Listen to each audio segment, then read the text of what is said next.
The ancient native tradition of weaving baskets is now grabbing the attention of the contemporary art world, with one artist taking the form in new directions. Jeffrey Brown takes us to Maine for our Arts and Culture series, Canvas.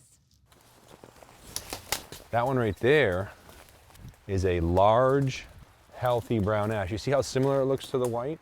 A walk in the woods near his Eddington, Maine home with Jeremy Frey in search of brown ash trees, whose pliable wood has made them so valued in the Wabanaki Indian basket-making tradition for centuries, and for Frey today. So that right there is a perfect basket tree. You see how straight it is? There's no knots, no branches. I'll be making a basket out of that someday. You will? Yeah. These days, the fruits of Frey's work can be found in very different settings, art museums. In a first major survey titled Woven at the Portland Museum of Art, as well as in the collections of leading institutions, including New York's Metropolitan Museum. Baskets of different sizes, shapes, patterns, colors, made over the last 20 years, featuring innovations and refinements Frey introduced, such as fine weaves and double wall baskets, one within another. If you duck way down, there's color under there that you I can never see. I just did that for me. All of it building on centuries of knowledge and craft. Weaving is so simple. It's up, down, over, and under. I mean, it's this simple binary process. Like you got your ones, you got your zeros, and how do you make that more?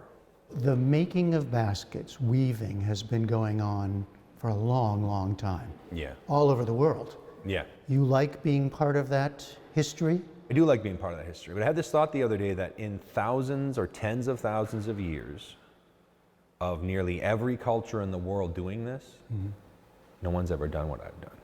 Frey refers to the baskets as woven sculptures, and for this exhibition he's also played with form in new ways, creating flat prints, a kind of basket vortex that spirals into the wall, and a video capturing the making and fiery loss of a basket. I have this duality going. I want to exist as a contemporary artist, but I also have a native side to me that is always going to be present, and this work comes directly from that. And it's like balancing that, doing that in a respectful way is important, but also, stating, that this is me. A member of the Passamaquoddy Nation, Frey grew up on the Indian Township Reservation near Maine's border with Canada. He can trace basket making back 7 generations in his family. In his studio, there are baskets made by his grandfather. But Frey himself didn't come to it until his 20s, when he sought to get past a rough time of drug use that had begun in his teens. Drug abuse would lead to the loss of many of his friends. His mother, also a basket maker, suggested he take up weaving to keep focused and busy. I just needed to reset my life. I remember it being very frustrating. It was probably partially what I was going through, but also just trying to learn these techniques and the tension of the wood tends to want to spring apart at times. Sort of a metaphor for life, isn't it? It really is. When you're telling me what you're going through at that time, resetting your own life. Yeah, and challenging myself at the same time. I didn't know it at the time, but I think the act of weaving kind of helped save my life. He learned traditional techniques and then began developing his own. Every basket a result of weeks and months of work. Pounding, spraying, scraping, splitting, gauging, cutting, dyeing, weaving. In addition to ash, he works with sweetgrass for braiding, cedar bark, and porcupine quills for the tops of baskets. All of it he's gathered or harvested himself. Why is it important to do it this way? Come into the woods, find the exact right...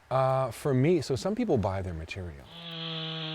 But for me, I find that when you harvest your own material, there's something spiritual about that. But beyond that, you get the exact quality you want. Having that connection, it's part of basketry. He learned first from elders, including members of the Maine Indian Basket Makers Alliance, a group intent on preserving and furthering the craft. He began taking his work to craft markets and fairs, gaining attention and winning prizes, including in 2011 Best in Show at the renowned Santa Fe Indian Market. We continue on in the exhibition. And then the art world, eager to expand its boundaries of contemporary art, began to take notice. The Portland Museum of Art's Ramey Mize is co-curator of this show. Baskets of this kind were seen within the dichotomy and a sort of perceived hierarchy of art and craft, art versus craft. And so much of what Jeremy Frey is doing is attuning people to the extraordinary vision and genius behind these works that absolutely deserves to be considered within a quote-unquote fine art context, but not abandoning the incredible craft roots and processes that bring it to life. But even as basketry begins to reach new and growing museum audiences, it faces an existential threat from the emerald ash borer, an invasive beetle that's decimating North America's ash trees. As what I'm doing as an artist peaks, I'm going to lose the material to actually do it. You can tell the same story with another material, but it won't be the same story.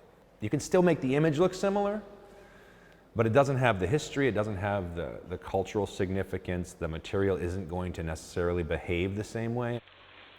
For now, Frey is harvesting more trees than he needs and storing them against a grim future, while also enjoying the attention he's getting in what he admits is a very unexpected, even surreal present, including the packed opening for this exhibition.